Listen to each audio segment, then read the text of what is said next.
Fala galera, bom dia! Vamos começar agora mais uma aula aí do NEFIP, esse curso de extensão da UFJF. Sejam muito bem-vindos. Teremos um convidado especial hoje que vai me ajudar aqui a passar esse conteúdo para vocês. E eu quero saber primeiro quem tá por aí, né? Tô vendo um monte de gente já falando aqui, ó. E de onde vocês são? Olha lá, ó, Araponga, Juiz de Fora. Quem mais? Araraquara. É isso aí, sempre presentes aqui. Leopoldina, galera do Brasil inteiro, Raul Soares, Cruz das Almas, Bahia, Santos Dumont, Jacaraú, Paraíba. Show de bola, galera. Vi que já tem gente perguntando aí sobre a lista de presença. O professor Marco hoje não vai participar, tá? Porém, ele pediu para avisar, para todos vocês mandarem aí no chat o nome completo com a cidade de onde vocês são, tá? Que aí ele ou alguém da equipe dele vai estar anotando aí a presença de todo mundo, beleza? E se você estiver assistindo essa aula gravada posteriormente, mande um e-mail aí para submundofinanceiro@gmail.com, que é o e-mail do Marco, beleza? Não adianta me pedir, mandar no meu e-mail, porque não sou eu que resolvo isso, é tudo com o Marco. Certo, galera? De qualquer forma, vamos focar aqui que o conhecimento é mais importante do que isso. E vou chamar aqui agora, né? Vocês já estão cansados de me ver aqui. Vou chamar o nosso convidado de hoje, professor Gilberto Gil, para dar aí, para se apresentar aí para vocês. Gilbertão, vamos lá. Salve, salve, pessoal. Como é que vocês estão? Tudo bem? E aí, Lucas, como é que você tá, cara? Beleza, tranquilaço, seja muito bem-vindo aí. Obrigado, obrigado pelo... Se apresenta rapidamente aí para o pessoal e fala daquele seu projeto aí que eu achei muito interessante. Ah, sim. Pessoal, sou o professor Gilberto Gil, sou professor do Cefet RJ aqui no Rio de Janeiro, professor de matemática, matemática financeira, cálculo, um monte de coisa de matemática que eu curto. E, assim, cara, eu criei esse ano, que vai estrear a primeira fase no ano que vem, a Olimpíada Brasileira de Investimentos, né, focado principalmente para alunos de ensino médio, numa categoria, e vou ter também uma categoria aberta, onde vão poder participar graduandos e quem já está formado em faculdade, assim. E aí a gente está conseguindo algumas parcerias bem legais. Agradeço aí ao Lucas, ao Marco, o convite para participar aqui da aula de hoje e de ajudar a divulgar a Obinvest. Boa! Show de bola, Gilbertão. Show. É isso então, galera. A gente vai falar, o tema da aula de hoje, né, é sobre renda variável. Então vamos falar aí sobre ações, vamos falar um pouquinho sobre fundos imobiliários e o Gilberto vai nos ajudar aí, tá? Primeiro eu vou introduzir aqui e depois ele entra também. Vocês podem tirar dúvidas aí comigo e com ele, beleza? Valeu então, Gilberto. Vou minimizar você aqui para a gente começar a aula e daqui a pouquinho eu te chamo de novo. Valeu. Abraço. Show, então, galera. Vamos lá. Quem aí que estava presente na última aula, né, onde a gente falou aí sobre produtos de renda fixa?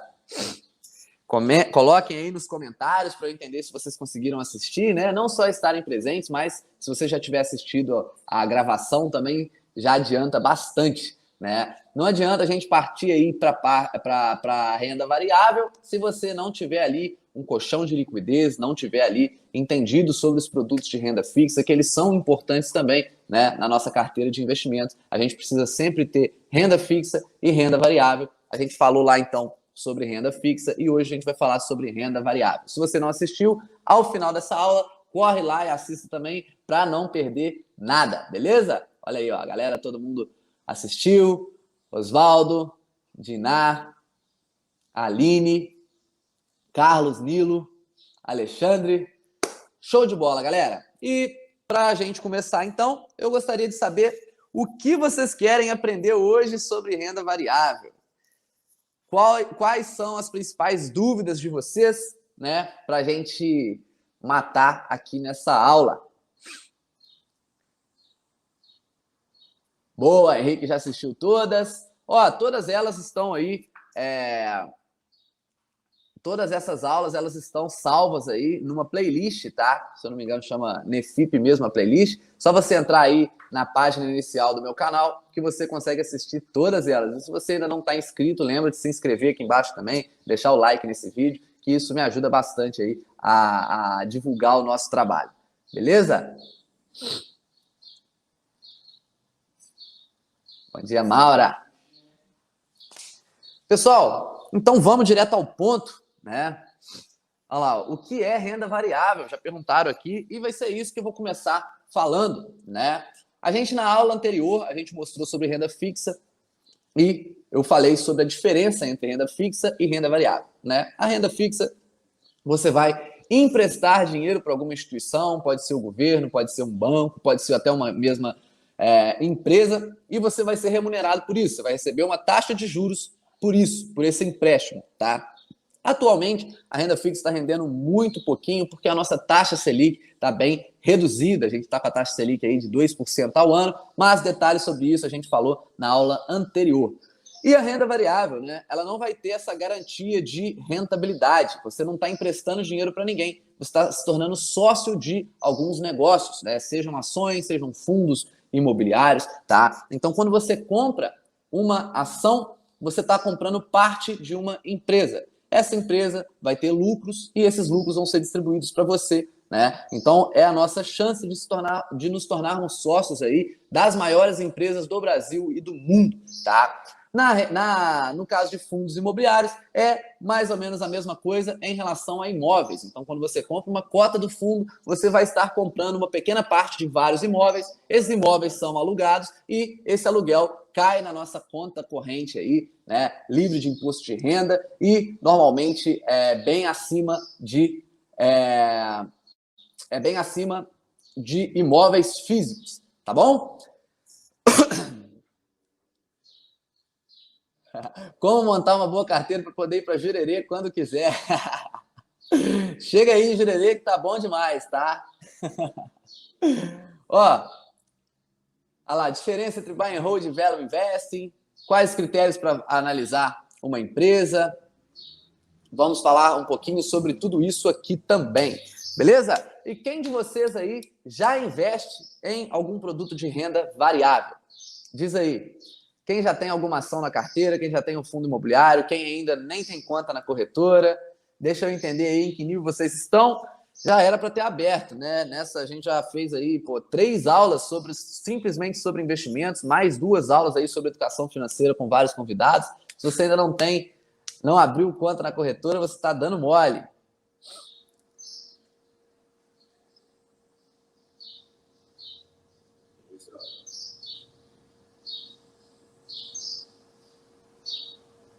Boa! Boa, Nilo. Boa, Raíssa.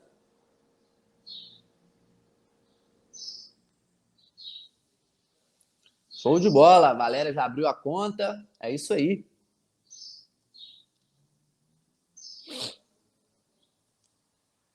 Então, rapaziada, tenho a conta, mas meu perfil sempre é conservador. Henrique, para mim não existe ninguém que é conservador a ponto de não ter nada de renda variável, tá? Todo mundo deve ter renda variável, todo mundo deve ter renda fixa em diferentes proporções, é claro. Beleza? Como o Benjamin Graham recomenda aí no livro Investidor Inteligente.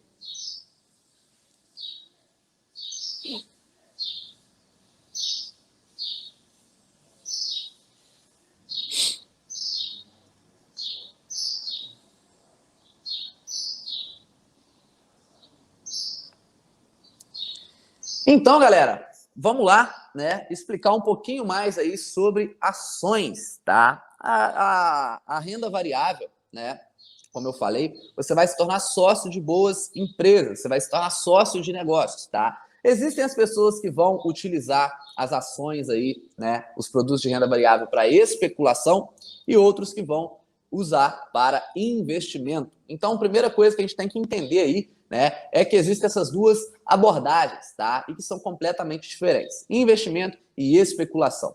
Quando a gente compra aí, né, uma ação já pensando em vender ela num curto prazo com lucro, a gente está fazendo especulação, a gente está sendo trader, né? Está fazendo trade ali. E eu pessoalmente, tá? Eu não utilizo nenhum tipo de especulação na montagem da minha carteira. Tá? Eu sou 100% investidor de longo prazo, porque eu acredito mais nisso, acredito que nós devemos utilizar a Bolsa de Valores para nos tornarmos sócios de bons negócios, né? E esses negócios eles vão crescer no longo prazo e vão nos gerar lucros aí, né, todos os anos, tá? E com essas duas abordagens, né, surgem também duas escolas principais de análise, que são a análise fundamentalista e a análise técnica. A análise técnica ela vai ser mais utilizada pelos traders, né? Porque a gente vai olhar os gráficos ali, normalmente os gráficos de candles, né? Para tentar ver o histórico do preço do ativo, ver ali o volume de negociações e tudo mais, ver como esse preço está se movimentando, para tentar prever para onde o preço da ação vai, se ele está em tendência de alta, se ele está em tendência de baixa, né? Determinar ali resistências, suportes e tudo mais, para tentar acertar qual a maior probabilidade, né, do papel se movimentar e lucrar nesse curto prazo. Já a análise fundamentalista, a gente vai analisar fatores macroeconômicos, a gente vai analisar ali indicadores, fundamentos das empresas, olhar os lucros da empresa, olhar as receitas, olhar ali as margens das empresas, o endividamento da empresa, para tentar determinar se aquele negócio é um bom negócio ou não é tão bom assim, tá? E dentro da análise fundamentalista, a gente ainda vai ter várias escolas ali, como o pessoal já falou aqui, o Value Investing, o Growth Investing, o Factor Investing, o próprio Buy and Hold, tá? E para adiantar para vocês, a minha abordagem, então, é 100% de Buy and Hold, tá? Eu não faço nem mesmo o próprio Value Investing, eu simplesmente escolho bons negócios e compro eles, né, na esperança de que no longo prazo eles se valorizem muito, tá? E por que isso eu defendo essa ideia, tá? Eu acredito que é muito mais fácil de você acertar um bom negócio quando você olha no longo prazo do que as movimentações de curto prazo, que são aí relativamente aleatórias, tá? E outro ponto, né? Quando você vai ser trader, você está atuando diretamente no mercado. É como uma profissão, tá? Então exige tempo de você.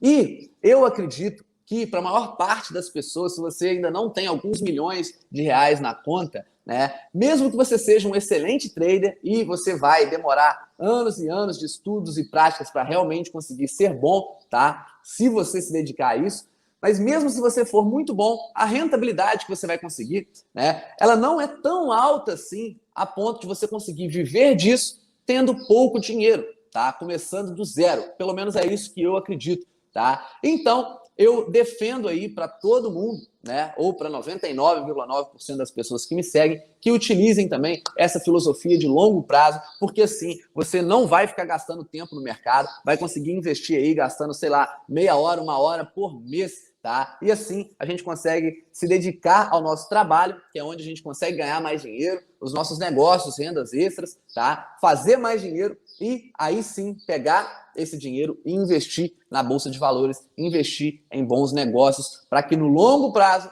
em 10, 15, 20 anos, a gente consiga aí ter bons resultados e ter uma carteira ali suficiente para bancar todos os nossos custos sem que a gente precise trabalhar, tá? Isso faz sentido para vocês? Essa abordagem faz sentido para vocês?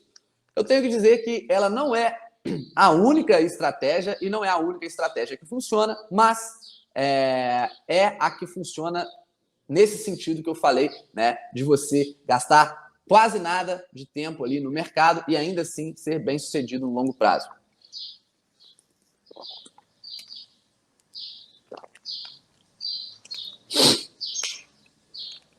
Perguntaram aí, o holder não vende nunca? Olha só, essa pergunta é muito interessante, né?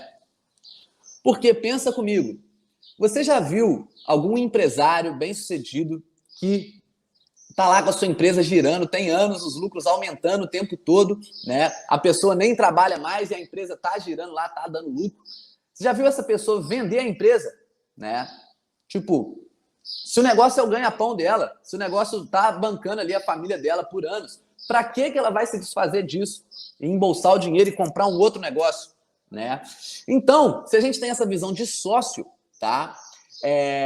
O holder, ele vai comprar sem pensar em vender mesmo, tá? Ele vai pensar em manter aquilo para o resto da vida e que aquilo lá vai ser herdado pelos seus filhos. Se a empresa realmente é boa, não faz sentido você vender e ficar se desfazendo dela e trocando de empresa para empresa, tá? Essa é a abordagem de sócio, é a visão de sócio que eu tento trazer para vocês e a visão de sócio do buy and hold, tá? Porém, Fino, mas e se a empresa ficar ruim, né? E quem garante que essa empresa vai ser boa para o longo prazo? Então, né, é claro que as empresas mudam e talvez você compre hoje por algum motivo e daqui 10 anos, daqui 5 anos não faça mais sentido assim. Então você sim pode vender, né? Pode sim se desfazer daquela empresa e investir em um outro negócio, ou investir em outro negócio que você acredita mais. Porém, né, a gente não compra esperando vender em algum momento, tá? A gente pode até vir a vender, mas não é essa a intenção do holder. E se vocês quiserem aí, né, já recomendo para vocês assistam ao documentário aí, né, do Warren Buffett, né, para vocês entenderem a abordagem dele. Warren Buffett aí, considerado o maior investidor de todos os tempos, né, e ele vai passar para vocês essa visão de sócio e é nisso que eu acredito também, tá? Não entendo nada do assunto, é para isso que eu tô aqui, Rafa. Qualquer dúvida que tiver, pode sempre me mandar, tá? Lá no Instagram eu costumo responder bem mais rápido. Henrique falou, não tenho tempo para ser trader. Exatamente, exatamente. Por isso que eu não defendo aí que vocês façam trade, né? Eu não defendo que vocês utilizem da especulação, porque na maior parte das vezes é uma grande ilusão, né? O Warren Buffett, maior investidor de todos os tempos, ele teve uma rentabilidade média de 1,5%, 1,6% ao mês, tá? 1,5%, 1,6% ao mês, né? Se você tiver 100 mil reais, isso vai dar 1.500 reais, tá? E, olha só, se você tiver, então, uma rentabilidade igual a do Warren Buffett, o maior investidor de todos os tempos, seria mais ou menos essa o seu salário ali, né? Porque você está atuando mesmo no mercado. Eu não recomendo que você faça... não, vou fazer um tradezinho aqui no horário de descanso do trabalho. Não, eu sou contra isso, tá? E não é isso que eu acredito, beleza? Qual o link do documentário? Cara, eu acho que tem no próprio YouTube, tá? Mas eu tenho certeza que tem no Netflix. Beleza?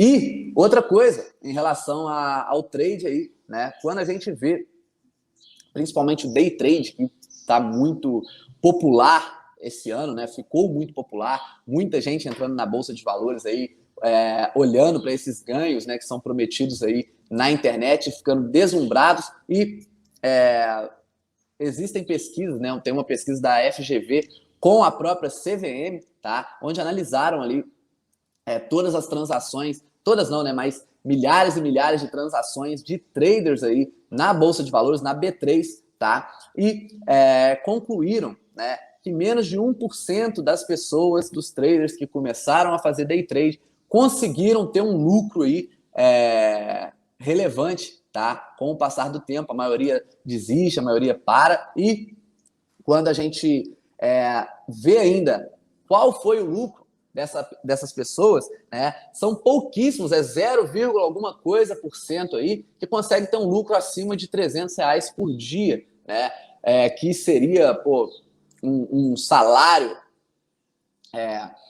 entre aspas, aí, né, de uns 5, 6 mil reais por mês, tá? Então você correria um risco absurdo e mesmo assim pouquíssimas pessoas conseguem ter um salário aí relevante que a gente não conseguiria com outros trabalhos, tá? Por isso que eu sou a favor de você utilizar a Bolsa de Valores para investir no longo prazo, comprar bons negócios aí e ficar ali recebendo os dividendos desses negócios, né, para o resto da sua vida. Beleza? Aí, ó, Janja perguntou aí, na mesma analogia, uma empresa maior pode ter o interesse no seu crescimento e querer comprar, mesmo assim devo manter, no caso de uma supervalorização? Olha, depende da sua abordagem, tá? Eu sou um pouco contra essa questão de, valorizou muito, eu vou vender. Subiu 100%, vou vender. Porque se você sempre fizer isso, você nunca vai ter uma empresa na sua carteira que se multiplique por 10, por 20, por 30, por 40, que são aí, que é difícil de você conseguir, mas que é o que realmente faz o seu patrimônio se multiplicar no longo prazo, tá? Então a gente vê aí a Magazine Luiza, por exemplo, né? Aqui eu estou dando um exemplo extremo, tá? Mas a Magazine Luiza de 2016 a 2019, ela foi capaz de transformar 10 mil reais em mais de 5 milhões de reais, tá? Não sei se quantos por cento que ela subiu, ó, eu vou confirmar aqui para vocês agora, tá?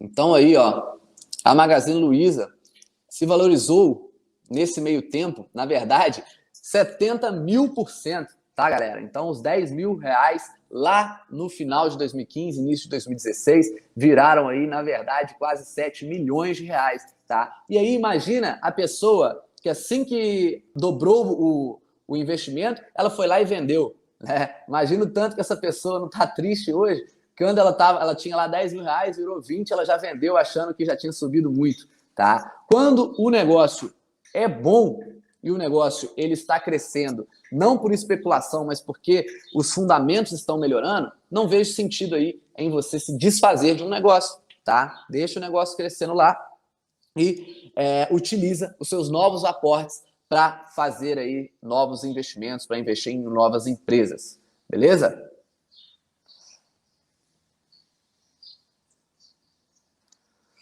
O William falou, por que não delegar alguém para investir por você?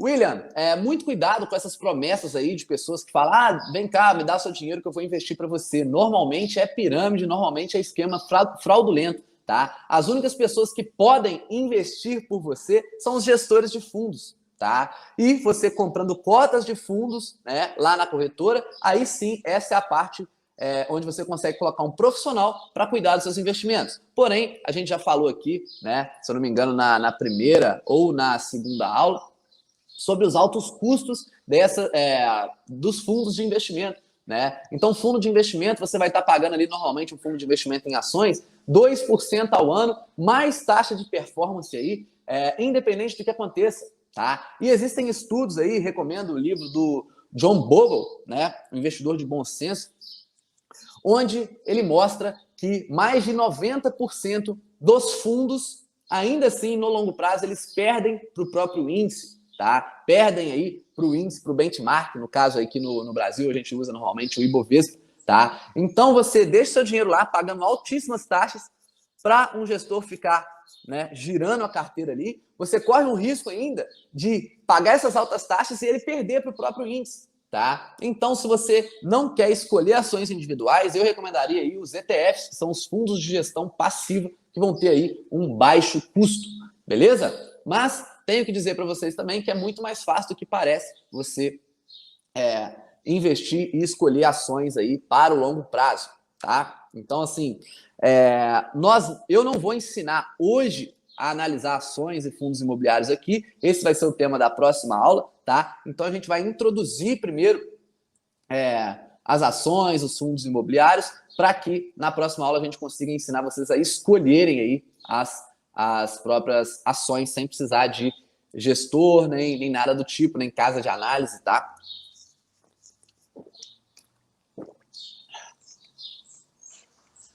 Boa, William. O William estava reforçando, então, né, que não vale a pena alguém investir por você. Boa. É isso aí. Ninguém vai cuidar melhor do seu dinheiro que você mesmo. Não vai ser o gerente, não vai ser o assessor, não vai ser eu, não vai ser a casa de análise, não vai ser o gestor de fundo. Tem que ser você, tá? Para isso que a gente está aqui. Beleza?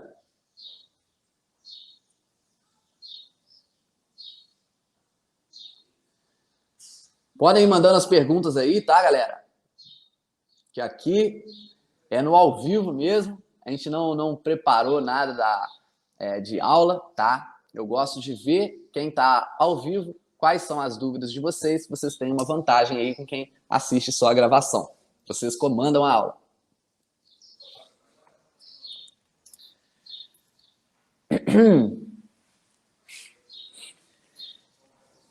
E, galera, para reforçar aqui, né, as vantagens aí da gente investir em ações, é que a gente não tem um investimento mínimo, tá? Essa pergunta, ela sempre surge também. Você pode investir com 10, com 20, com 30 reais, tá? No preço unitário ali da ação. Normalmente varia entre 10 e 100 reais uma única ação e você compra quantas você quiser, tá? Atualmente, tem muitas corretoras que elas nem cobram taxas para você investir. Então, você abre a conta, compra ali os ativos que você quiser e não gasta nem um centavo, tá? Então, é um investimento muito acessível, tá? Que você tem sim que tomar cuidado, que você tem sim que estudar bem antes de comprar, né, qualquer ativo, mas que é mais fácil do que parece e a gente vai mostrar isso aqui na próxima aula.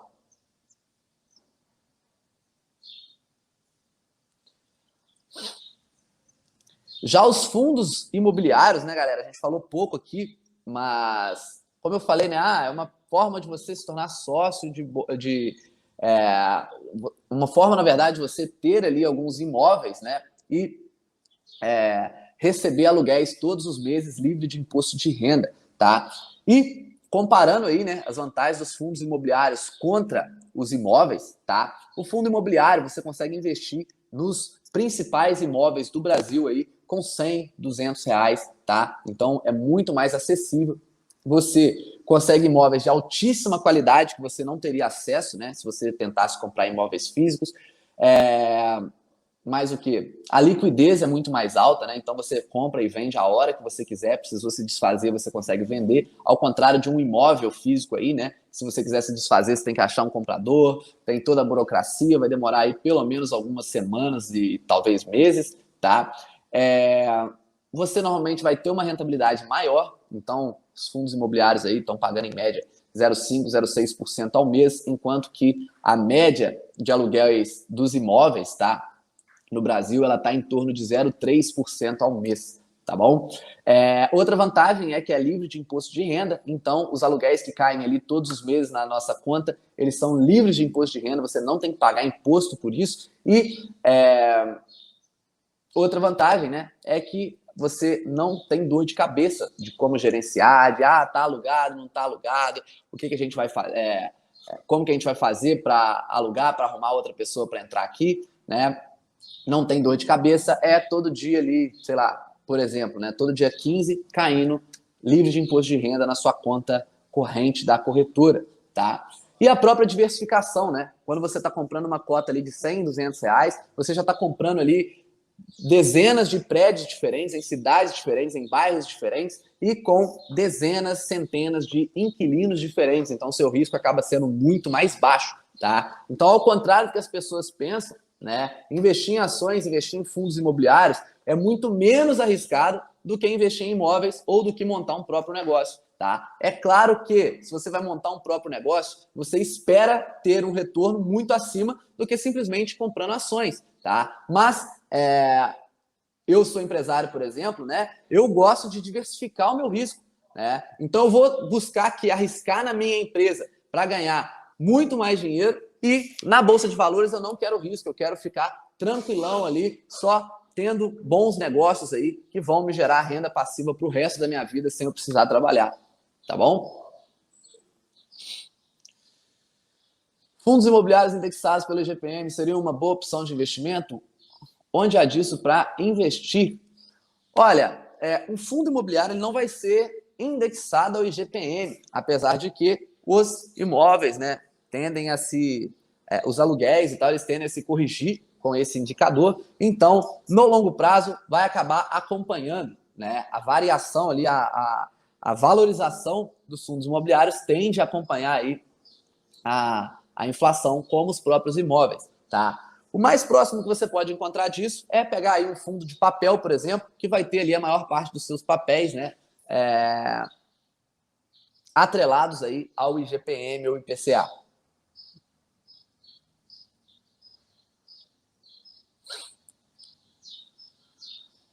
O que você fala dos fundos multimercado e fundos de ações é aquilo que eu falei, são altíssimas taxas, eu não recomendo, tá, para a maior parte das pessoas. Beleza, vai ser melhor do que você deixar tudo em renda fixa, provavelmente vai, mas existem várias opções melhores aí para você se expor ao mercado de renda variável. Você pode explicar o processo do fundo imobiliário para nós iniciantes? Não entendi, como assim o processo, Maura?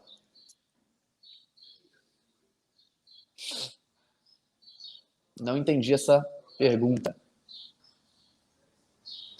O que significa, 3F ou 4F? Eu imagino que você esteja falando aí do número ali, né, da ação. Quando você vai comprar a ação, ela é formada ali por 4 letrinhas normalmente e um número, tá? É o chamado ticker da ação. E quando ele é terminado em 3, ele é uma ação ordinária, te dá direito a voto, e quando ele é terminado em 4, é uma ação preferencial, que normalmente dá preferência no recebimento dos dividendos aí. Normalmente até tem um dividendo um pouquinho maior também, tem alguma vantagem assim, tá? Então, você tem direito a voto, você realmente vai ter a mesma ação do sócio controlador, e a outra, você normalmente vai ter alguma preferência ali, vai receber mais dividendos e tudo mais, tá bom? E o F que você colocou aí, né, é o mercado fracionado, né? Normalmente a gente faz negociações de 100 em 100 ações. Se você digitar só o ticker lá, você só vai conseguir negociar 100 ações. E aí, se você coloca o F na frente, você consegue comprar de uma em uma.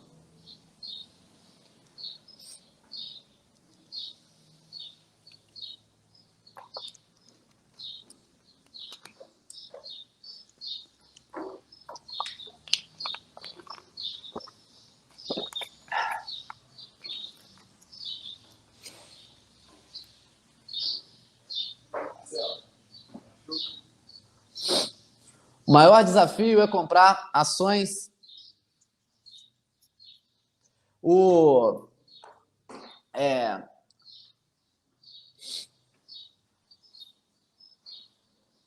maior desafio é comprar ações e FIIs com preço melhor que seu valor. Então, Osnildo, essa abordagem que você está falando aí é a abordagem de Value Investing, né? Que é sim uma estratégia bem sucedida, desde que você consiga realmente identificar, né, esses bons negócios a preços mais baratos. Porém, eu levo uma abordagem aí, né? Tem aquela frase do Warren Buffett, que é melhor a gente comprar negócios excelentes a um preço justo do que negócios justos, né, a preços excelentes, tá? Então, eu priorizo a qualidade do negócio, tá, do que o preço, beleza? Mas sim, isso que você disse aí é o Value Investing, tá?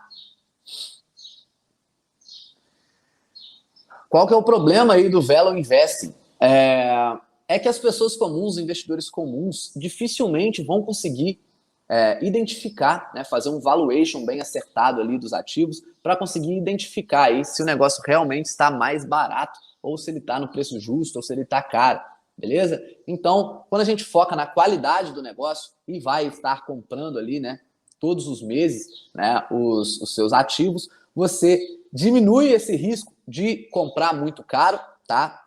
E vai ter um preço médio ali, ok, né? Realmente na média do preço, já que você vai estar comprando ali todos os meses por vários e vários anos, tá? Não que o valuation não seja importante, mas, né, basta você olhar aí, por exemplo, a análise que a gente fez da Fleury hoje, a análise da VEG, que está aí no canal também, para você entender qual é essa nossa abordagem de buy and hold para o longo prazo.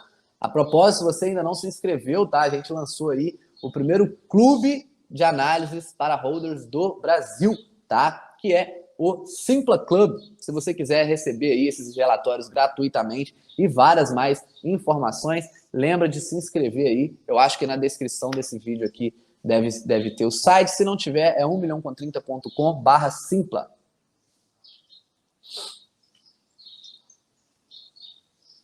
Ou lá no nosso grupo também do Telegram, né? Que os relatórios também estão lá. O que precisa fazer para investir em fundos imobiliários? Basicamente, você vai abrir a conta na corretora, vai escolher o fundo que você quer, essa é a parte mais difícil, é a parte da análise, que a gente vai falar na aula seguinte, tá? E vai comprar. Digita o ticker lá, coloca o número a quantidade que você quer e compra. Assim como compra uma ação também, é tudo a mesma coisa, beleza?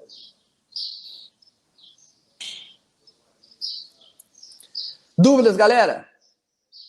Sobre renda variável.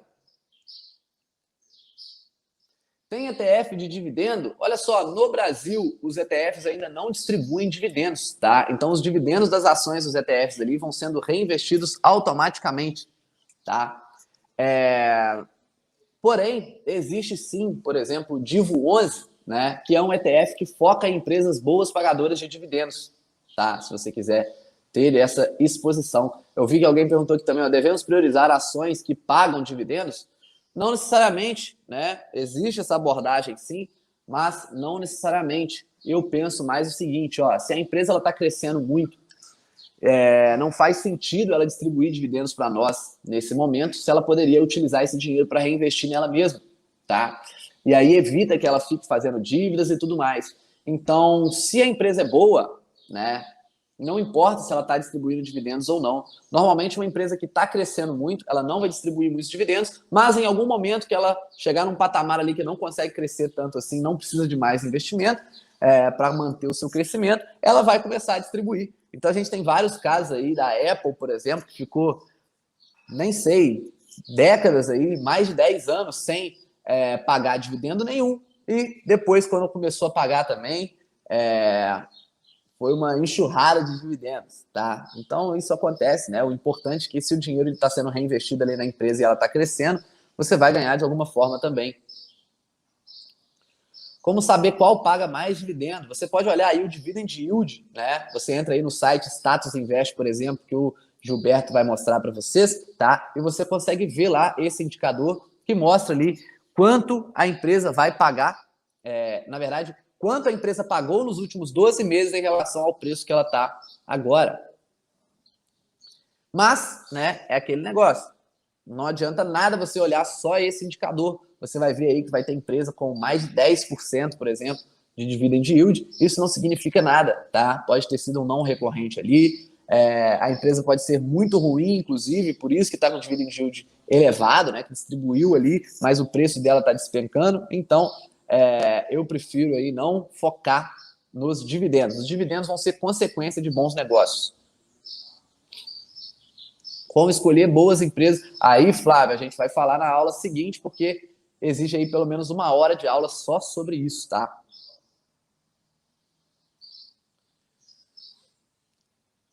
O que precisa saber para começar a investir em ações?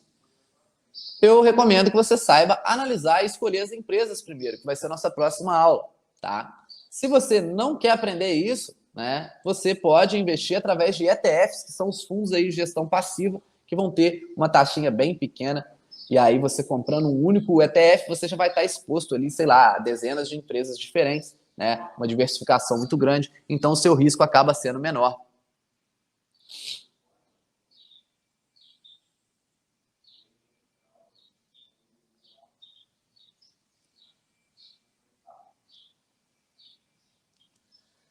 Show de bola? Gilberto, vamos entrar aí para você contribuir um pouquinho com o pessoal também? Posso te colocar aí? Faz um joinha se estiver preparado. Boa. Fala aí, pessoal. Tudo bem, cara? Poxa, maravilha. Vamos lá, vamos lá. Bom, pessoal, olha só. O que eu preparei hoje aqui para falar com vocês? Cara, existem, assim, para a gente fazer investimentos, né? Existem muitos fatores que interferem no business das empresas. O Rodrigo está perguntando aqui, pode falar sobre investir em ações estrangeiras? Ainda não, mas assim, a gente vai dar um pitaco hoje, tá? Mas assim, tem muitos fatores que vão influenciar nas suas escolhas das ações. Tem muitos fatores que não dependem exclusivamente da própria empresa, dependem do business. Opa, bom dia aí, Henrique, beleza? depende assim, do business mundial, cara. Assim, tipo, da macroeconomia, né? De como a macroeconomia está se comportando. Então, assim, o ponto que eu queria muito acrescentar hoje para vocês é a falar sobre os setores, né, que as empresas elas estão inseridas. Assim, tipo, não sei se vocês já perceberam, cada empresa ela está assim, inserida num determinado setor, e o setor ele engloba ali características comuns ao, ao negócio daquelas empresas. Tá? Então, deixa eu só compartilhar aqui a tela com vocês. Boa. Olha só.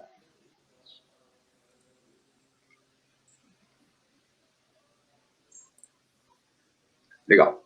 Então, assim, tipo, se você quer saber onde está, como é que você acha os setores, você tem duas maneiras que eu recomendo. A primeira é só você vir aqui, ó, escrever setores da Bolsa B3. Aí aqui já aparece o link do próprio site da B3, tá? Aqui, ó, que vem falando do setor, subsetor e os segmentos, tá? Aí você tem setores de bens industriais, comunicações, consumo cíclico, consumo não cíclico, financeiro, materiais básicos, petróleo, saúde, tecnologia da informação e utilidade pública. Né? Essa é uma maneira, que eu estou no próprio site da B3. Então, vocês podem falar, opa, a Maura está falando aqui, Gilberto, por favor, se apresente. Poxa vida, Maura, eu me apresentei lá no início, agora eu tô retornando aqui, poxa, não tive o prazer de falar com você antes, mas eu sou o professor Gilberto Gil, professor do Cefet, e para aqueles que não estavam aqui na hora que eu me apresentei, sou professor do Cefet aqui do Rio de Janeiro, professor de matemática, matemática financeira, cálculo, álgebra linear, né? Tenho diversas pesquisas na área de matemática pura, mas de um tempo para cá eu finanças, gosto muito da parte de finanças quantitativas, né? E assim, conheci o Marco, aí depois conheci o Rufino através do Marco, e hoje fui convidado para fazer uma participação aqui nessa aula maravilhosa que o Rufino está dando. Né? Fico muito feliz com isso. Tá? E aí, assim, tipo, e sem contar, Maura, que eu também participo sou fundador de um projeto que está acontecendo agora muito legal, que é a Olimpíada Brasileira de Investimentos. Inicialmente, assim, o nosso foco principal são alunos de ensino médio, de escolas públicas e de escolas particulares, né, onde a gente vai levar esse conhecimento, vai disseminar e democratizar esses conhecimentos de finanças para a base ali, né, para que as próximas gerações não cometam os mesmos erros da minha geração, que foram muitos. Assim, tipo, eu mesmo, assim, eu aprendi na dor, né, eu costumo falar isso, aprendi na dor, fiz um monte de besteira na vida. E como matemático, um belo dia fui fazer as contas das besteiras que eu fiz. Falei, cara, não é possível que eu sou matemático e fiz um monte de besteira assim, é só número. E aí, cara, aí eu comecei a estudar finanças. Show de bola. Mas assim, voltando aqui. Então, eu quero falar um pouquinho hoje para vocês desses setores. Porque se você entender melhor o setor que uma empresa ela está inserida, isso pode te ajudar na hora da tomada de decisão, se você vai investir naquele determinado business ou não, né? Como o Lucas falou aqui, né? Assim, você tem que o negócio da empresa pode ser ótimo, mas como é que está o preço dela? E muito desse preço tá ligado ao ciclo econômico que envolve a empresa. Aí fala, pô, mas assim, Gil, ciclo econômico, o que é isso? Tá? Deixa eu só colocar aqui para vocês. Só um exemplo aqui do ciclo de mercado. Tá? Assim, começa assim, tipo, a gente sempre ouve falar que a economia é cíclica, né? Então, porque assim, tipo, começa numa recuperação do mercado, onde os preços vão subindo, né? Ainda o sentimento é negativo, né? E aí você tem uma retomada do crescimento. Eu não estou falando nem de bolsa agora, estou falando do crescimento econômico mesmo, né? O PIB começa a crescer ali, né? De modo tímido ainda. E aí a gente tem um modelo de expansão, né? Que são, assim, tipo, os preços começam a subir, aí o PIB, aí sim, agora o PIB começa a crescer, existe um sentimento de otimismo na economia, e aí tem injeção de capital na economia por políticas expansionistas do próprio governo, e aí tem vários modelos que o Banco Central pode fazer para colocar essa política expansionista. Só que não cresce para sempre, chega num determinado momento, né, que vai acontecer um excesso de oferta. Aí, assim, os preços vão começar a ficar mais estáveis, começam a cair, aí o sentimento ainda é otimista, né? Não, vão crescer, só que aí começa uma desaceleração econômica, né? E aí essa desaceleração econômica se torna aguda, e aí entra a quarta etapa, que é a recessão. Os preços começam a diminuir, né? Aí começa uma grande negatividade, aí tem retirada de capital da economia, só que isso também é limitado. E aí, num dado momento, começa a recuperação. Não sei se vocês já prestaram atenção aqui, ó. Bem, a recuperação é o momento de expansão, é chamado de bull market, né? Então, olha lá, o market todo, o tourinho, né? Porque o tourinho ele bate de baixo para cima, né? Está subindo, os preços estão subindo. Aí começa a parte de excesso de oferta, e aí começa a cair, e depois entra no período de recessão, que é o bear market, né? E aí, quanto tempo vai demorar o bull market? Quanto tempo demora a recessão? E aí isso varia de país para país, entendeu? E aí, depois disso, a gente recomeça e tem novamente o período de recuperação. Tá?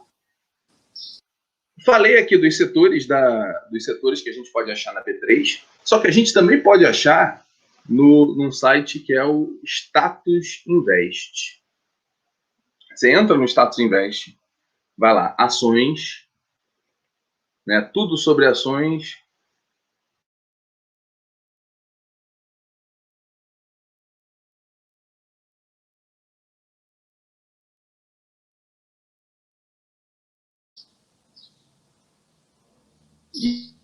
E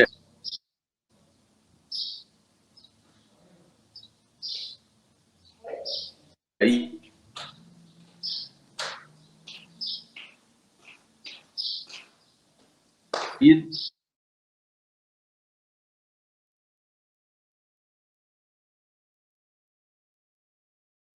deu, acho que eu dei opa, voltei. Tem um chabuzinho aqui na internet, né?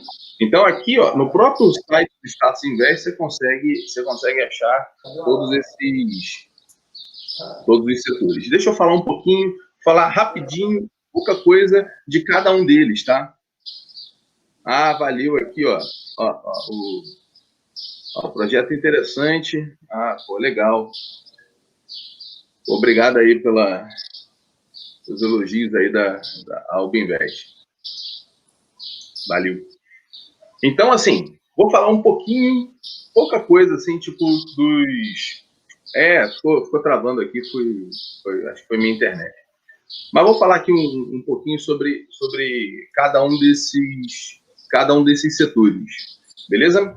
O primeiro que eu quero falar com vocês é o setor de consumo não cíclico. Vou colocar aqui, ó, a gente dar uma olhada em que empresas estão aqui, ó, no consumo não cíclico. O bom aqui do Status Invest é que você consegue ver nesse setor do consumo cíclico, não cíclico, tanto as ações brasileiras quanto os BDRs que estão listados, tá?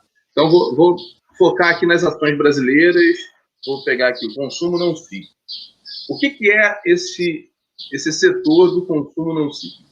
Bem, ele é composto ali pelas empresas que produzem os bens essenciais, tá certo?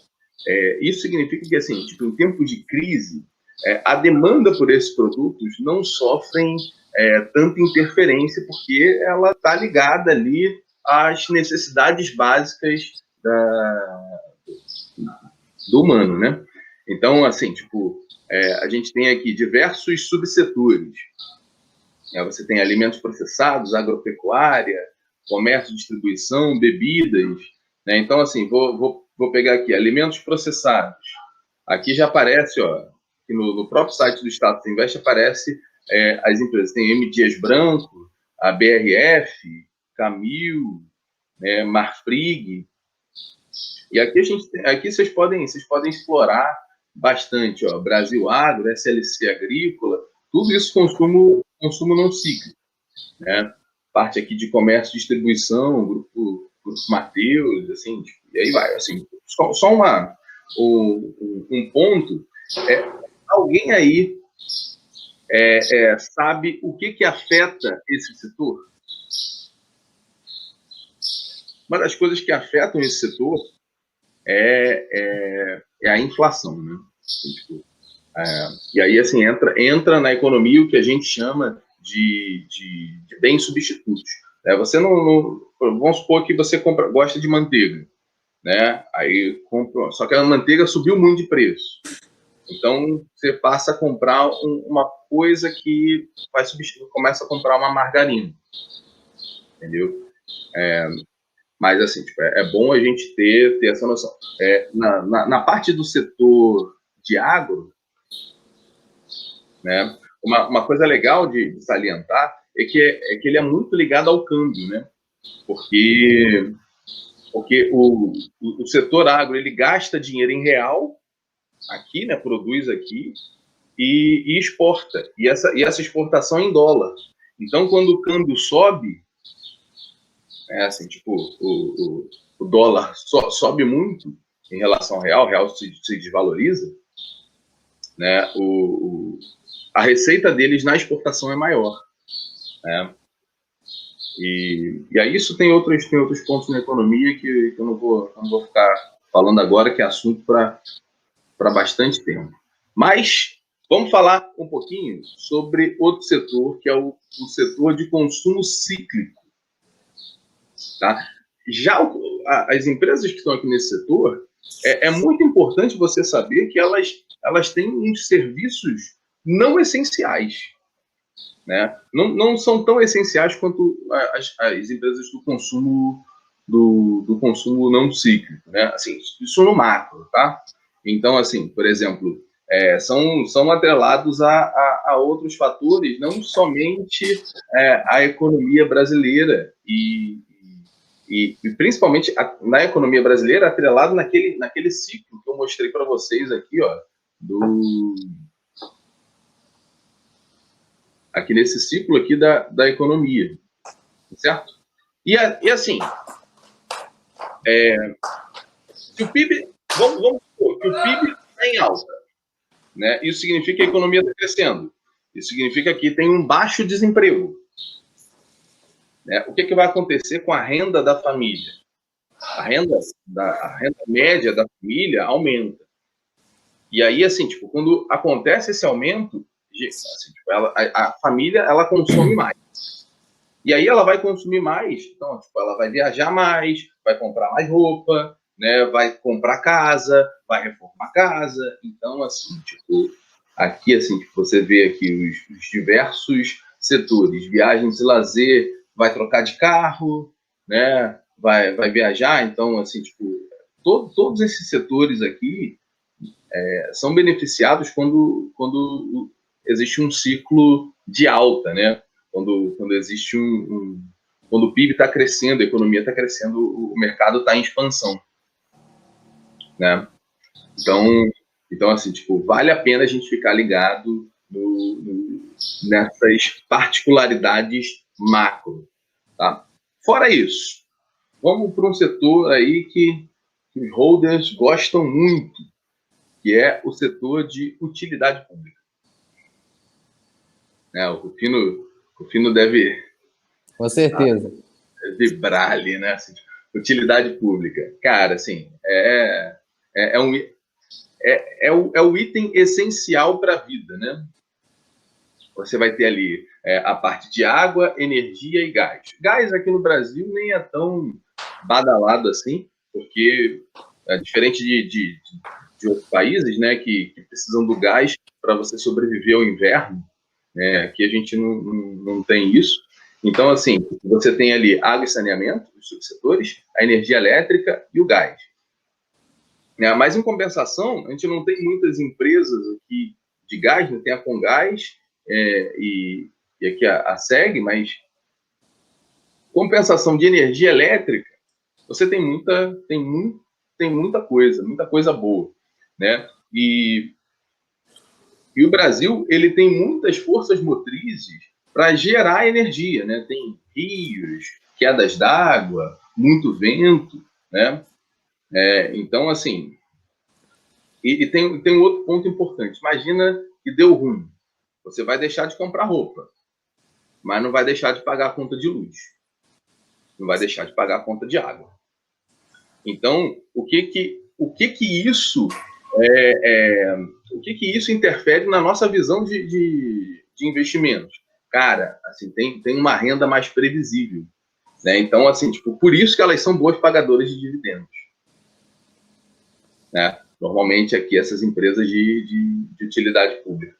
Rufino, você pode ficar à vontade para me interromper, falar, acrescentar o que você quiser, beleza? Certíssimo, pode continuar aí. Né? Show de bola. Outra, vamos aqui, ó, a parte de materiais básicos, tá? Materiais básicos, ele, assim, tipo, você tem madeira, papel, parte de mineração, siderurgia, metalúrgica. Na verdade, ele serve de base para a produção de outros bens que são do setor cíclico e não cíclico. Eles produzem, né, essa parte de materiais básicos que aí são utilizados por outras empresas e aí, assim, tipo, estão em outros setores. O bom desse setor primeiro, ele é focado no mercado exterior, né? Então tem uma alta receita de exportação. Só para vocês terem a noção, quem assim, no mundo, o maior consumidor de minério de ferro? É a China, né? Por quê? Porque ela é a maior produtora de aço do mundo. E a Vale exporta, assim, a maioria do que produz para a China, né? Então, assim, tipo, então, assim, o câmbio afeta muito esse setor, porque é um setor mais dolarizado. Também ele tem essa característica de vender boa parte da receita dele sem dólar e o custo sem real, né? E aqui, assim, tipo, a gente pode ver aqui, assim, tipo, os subsetores, né? Tem a parte de siderurgia, metalurgia, embalagem, madeira e papel. Aqui tem Eucatex, Klabin, Suzano, né? Assim, tipo, assim, tipo, Duratex, né? Então, parte de madeira e papel. Tem aqui essa parte de mineração, Bradespar, que é da Vale, né? A própria Vale. Então, assim, tipo, vale a pena a gente dar uma olhada nesse setor. E é bom a gente ter essa noção, né, mais global, assim, do setor que a empresa está inserido, tá? A parte de financeiros, né? Assim, tipo, tem aqui o banco, ele é fundamental para entregar o dinheiro, né? Então, assim, tipo, ele é um instrumento importantíssimo do Banco Central, da atuação do Banco Central para a economia real. Então, assim, tipo, é um ótimo setor, né? Costumam ser bons pagadores de dividendos, né? Assim, é bom para quem está começando a olhar o setor, é um setor muito lucrativo. No Brasil está acontecendo um movimento, e aí depois a gente pode trocar uma ideia maior sobre isso, mas você tinha lá os bancões, agora você tem ali outras entradas de alguns bancos digitais, que aí estão... e aí a gente tem que ver como é que isso vai se desenrolar ao longo do tempo, né? Como é que o crescimento do Banco Inter o crescimento do BTG Pactual, desses bancos, o Nubank vai abrir capital, tal, assim, tipo, os clientes vão deixar de ser clientes do Itaú para ser, né, do Santander, do Banco do Brasil, então, assim, nesse momento aqui, mas é um cenário mais interno mesmo, né, mais aqui brasileiro. Né? Mas assim, tipo, vale a pena ressaltar que são nos bancos que a gente tem os melhores economistas trabalhando, excelentes gestores, enfim, em termos setorial, é um excelente setor para você olhar. Beleza? Aqui falta tecnologia da informação. Tá? Tecnologia da informação costumam ter ali, operacionalmente, custos menores. E as receitas dessas empresas, estou falando assim de um modo geral, tá, gente? Assim, claro que varia de negócio para negócio, mas a receita das empresas, ela acaba vindo de assinaturas, né? Uma boa parte delas vem de assinaturas que elas são vendidas.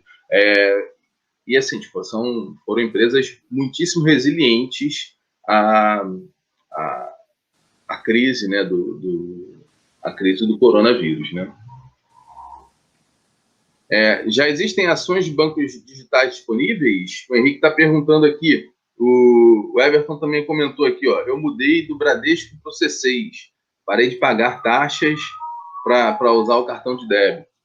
Boa, então, assim, tem o Henrique, tem o Banco Inter, né, tá sendo, já tá em bolsa aí já há uns 2 anos, é legal de você dar uma olhada, né? Então, assim, tipo, essa parte de tecnologia da informação é legal a gente observar, assim, o modelo de negócio. Agora, na crise, só ressaltando que a Nasdaq, pô, véio, ela descolou do S&P 500, né? Porque, assim, tipo, a gente começou a usar muito mais as tecnologias para trabalhar remotamente. Eu sou professor, comecei a dar aula remotamente. Então, assim, as empresas de tecnologia, assim, mandaram bem agora durante a crise do coronavírus, né? Pô, gente, vocês podem fazer pergunta aí, tá? Fiquem à vontade. Vamos falar aqui, ó, sobre saúde. Um pouquinho aqui de saúde. Cara, o setor de saúde tem, na minha visão, agora eu vou dar uma opinião particular, tem assim, tipo, um grande potencial de crescimento, tá? Por que eu tô falando isso?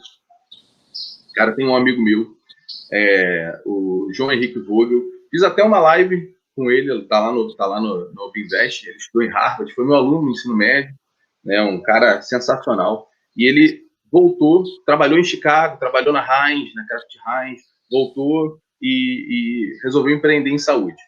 No final do ano passado, eu estava lá em São Paulo com ele, eu falei, cara, mas por que você saiu de lá, Gil? Só para você ter uma noção, 70% dos processos dos processos médicos, eles no Brasil estão em papel. Então, assim, tipo, você tem muita coisa para inovar em saúde. E aí ele fundou uma startup, que é a Cuidas. Né? E aí, assim, tipo, isso sem contar que a expectativa de vida está aumentando. Né? E na média, as pessoas hoje consomem mais remédios do que há 10 anos atrás. O que vai acontecer com a população aumentando? Cara, então, assim, é um setor que tem um potencial de crescimento, setorialmente falando. Aí, assim, tem que analisar ali no miúdo, ali no micro, né, o case ali de cada empresa, para você, assim, poder fazer boas escolhas, né? E aí é que, assim, tipo, olha lá, a gente tem algumas empresas, Fleury, né, tá, uma empresa excelente, assim, né, a Raia Drogasil, tem um monte aqui legal que vocês podem, aqui, vocês, olha só, vamos supor que eu escolha, vou pegar aqui uma empresa, sei lá, Fleury, é só clicar aqui, que vai abrir aqui no Status Invest, olha só, as cotações, não só as cotações, mas você vem aqui, ó, são...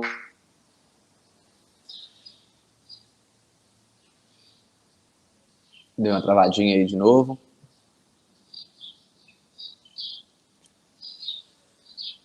Vão mandando as dúvidas aí, hein, galera, que eu vou passando para ele.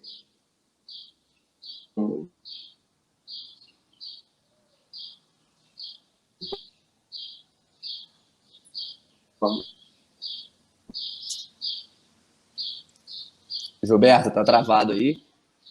Voltou. Voltou. Vai lá. E aí, assim, aqui você tem os indicadores, né, de dividend yield, preço sobre lucro, preço sobre ativo, são indicadores importantes para você fazer uma análise do micro, uma análise do preço da empresa, comparar ela com os pares, né? E aí tem os indicadores de endividamento.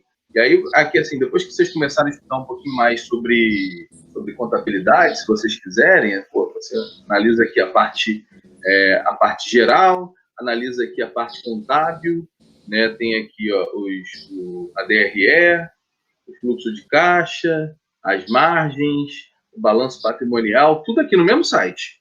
Estou olhando aqui, ó, no mesmo site.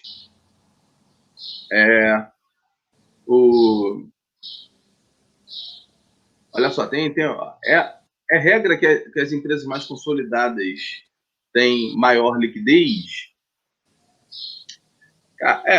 Assim, eu vou deixar essa pro Rufino responder. Beleza. Cara, assim, ó, não necessariamente as mais consolidadas, né? Porém, se a empresa é mais consolidada e é uma gigante do setor dela, né, é bem provável que ela tenha um valor de mercado alto, e as empresas que têm o maior valor de mercado normalmente têm mais liquidez, sim, tá? Porque os grandes fundos conseguem negociar aqueles papéis, né? Coisa que não conseguem aí quando a empresa é muito pequena, e aí isso gera mais liquidez. Por isso que aí as empresas de maior liquidez, que são aquelas que compõem o Ibovespa, né, que é o principal índice aí de ações do mercado brasileiro, elas normalmente são também as mais consolidadas, tá? Mas não é regra. Show de bola. Aqui, ó, como estruturar os papéis por setores? Uma montagem no montante de dinheiro que eu separar para investir nessa modalidade de renda variável. Cara, isso aí vai ser tema do próximo encontro, mas uma coisa você pode ter certeza, esses setores, normalmente eles são descorrelacionados, né? Então, assim, não adianta, quando a gente fala de diversificação, não adianta você comprar tudo de banco, né? Vou diversificar, vou comprar vários papéis, aí você vai lá e compra Itaú, Bradesco, Banco Inter, BTG Pactual, você está ali, assim, tipo, concentrado num determinado setor, né? Então, assim, quando eu digo descorrelacionado, é porque, assim, a subida ou a caída de um setor não vai influenciar necessariamente na subida ou caída de outro. Tem alguns outros setores que são mais correlacionados, mas quando você pensa em diversificar, assim, o ideal é você pensar na diversificação entre esses setores, tá? Aqui. E aí, assim, quantas ações alocar por setor? O Nilo tá falando, depende da tua estratégia, cara. Depende da estratégia que você tem. Tem um monte de estratégia. Inclusive, agora tem até ETF de setores, né? Tem alguns ETFs aí já replicando os índices desses setores. Como é o processo para investir, por exemplo, na Fleury? A Maura está perguntando aqui. assim, tipo, pragmaticamente, acho que o Rufino já comentou sobre isso, você abrir uma conta na corretora, comprar pelo home broker. Eu não sei se é exatamente isso que você perguntou, né? Boa. Isso, boa, isso aí. O Lilo aqui me ajudou, valeu. Comprar pela corretora com ticket Fleury 3, é isso mesmo. Né? Voltando aqui, ó, um setor importante, né, para a gente, petróleo e gás. Assim, tem um peso importante no Ibovespa.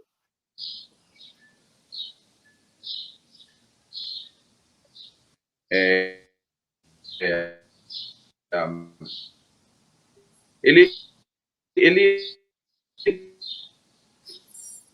também tem, assim, tipo, um setor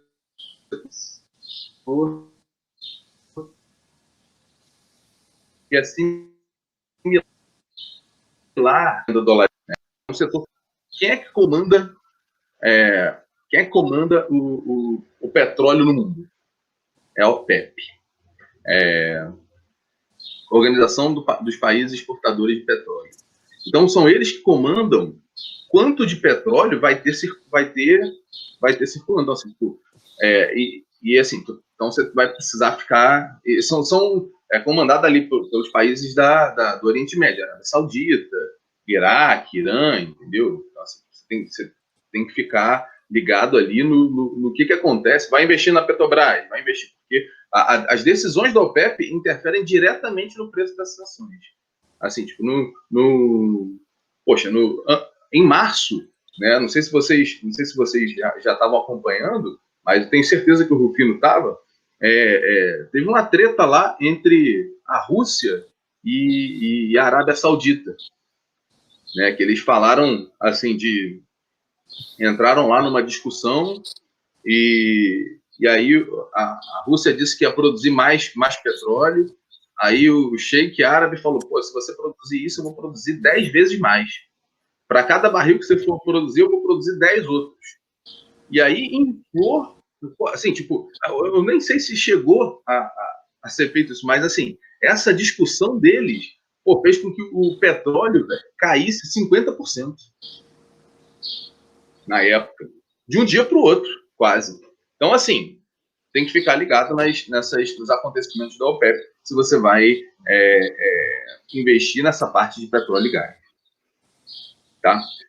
Eu acho que eu não falei aqui, né, a parte de bens industriais, mas essa parte de bens industriais é muito ligada à infraestrutura. Né?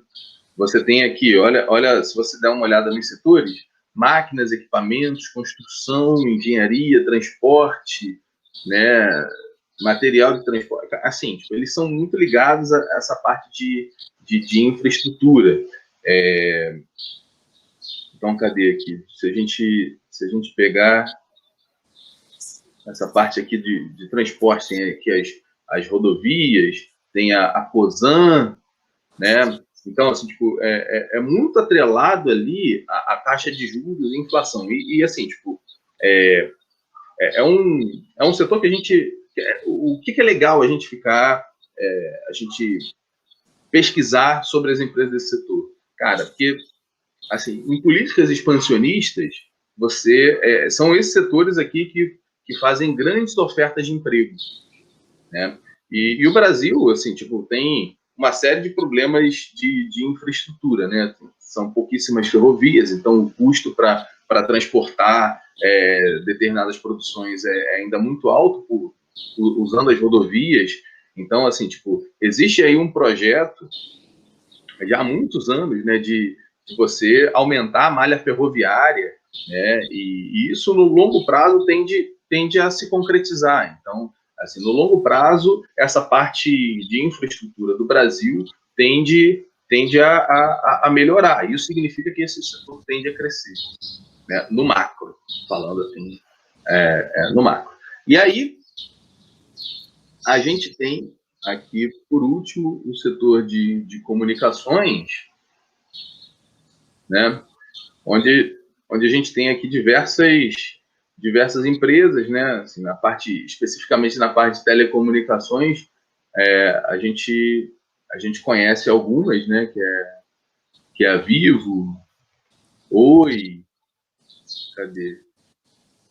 Porque eu estou no... olhar só ações. Parte de telecomunicações, Vivo, aqui que é a Telefônica Brasil, Oi, TIM, a gente tem poucas empresas listadas nesse setor, né? A Oi é extremamente especulativa nesse momento, tá? Assim, as pessoas... Pô, a Oi subiu aí, cara, loucamente, mas é movido por muita especulação, né? Então assim, é bom a gente ficar atento a isso, né? Falei muito, Rufino. Show de bola! Galera, o Gilberto deu uma passada aí em todos os setores, né? Achei muito legal. Posso falar com vocês aí que eu tenho uma preferência pessoal, né? Já que eu vi que uma pessoa perguntou ali, pelos setores mais perenes e não cíclicos, né? Então, aqueles setores assim que a gente vê que ele vai continuar existindo, como aí o setor de utilidade pública, né? Que é essencial para a população, assim como o setor de saúde, setor de alimentos, setor financeiro, tá? Então, isso é uma preferência pessoal, não existe regra para isso, tá? Mas eu evito aquelas empresas que são muito cíclicas, por exemplo, aí setor de turismo, setor de aviação, setor aí de commodities mesmo, né? Como, por exemplo, petróleo, gás, mineração, construção civil, né? São setores que eu evito, tá? Mas é isso aí. Gilberto, muito obrigado aí Eu que agradeço. pela presença, tá? Estamos sempre às ordens aí. E se quiser despedir do pessoal aí. Pô, maravilha. Pessoal, né? Agradeço muito aí assim, a atenção de vocês. Agradeço aí ao Rufino, ao Marco, o convite de estar participando aqui. Poxa, muito legal. E assim, depois dei uma olhada lá no Obinvest, tá? @Obinvest Brasil, né? Dá uma olhadinha lá, ó. Esse aqui assim, tipo, Olimpíada Brasileira de Investimentos, né? Assim, aqui, @Obinvest Brasil, tá? Assim, tipo, um projeto bem legal, assim, que a gente vai democratizar aí para as escolas os conhecimentos de finanças, tá bom? Agradeço muitíssimo, até uma próxima oportunidade. Grande abraço, tudo de bom. Show de bola. Valeu, obrigado aí, cara. Tamo junto. Pessoal, encerramos então mais uma aula aqui, tá? Se tiver ficado qualquer dúvida, pode mandar lá no meu Instagram que eu respondo todo mundo, beleza? E também, né, quem não conseguiu aí, quem está assistindo depois não colocou o nome aqui no chat, manda um e-mail lá para o Marco no submundofinanceiro@gmail.com, beleza? É isso aí então, rapaziada, tamo junto e até a